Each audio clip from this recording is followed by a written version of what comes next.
আমি S A Prince সবাইকে আন্তরিক অভিনন্দন জানিয়ে শুরু করছি জেডএস টেলিভিশনের আজকের সংবাদ।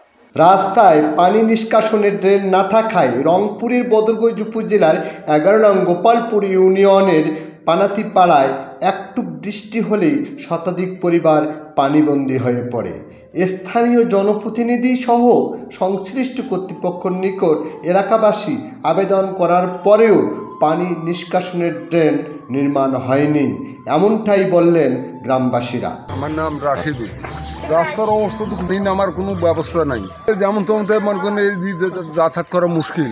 রাজ্জাক 7 বছর থেকে এরকম বান্ধি দিচ্ছে, হিলিং রাস্তা করছে, পানি পেরার কোনো বুদ্ধি নাই, 1 কমর করে পানি থাকে। 4-500 ঘর আছে এই গ্রামটা। মেম্বার কছে, আখতাল ভাই কছে এই যে এইডবিসি দিচ্ছে ওই অবস্থায় আছে, চেয়ারম্যান কোনো কথা শোনে না। নাম কি? এই রাস্তায় জলবদ্ধ হয়ে আছে, পানি মনে করে নিষ্কাশনের ব্যবস্থা নাই।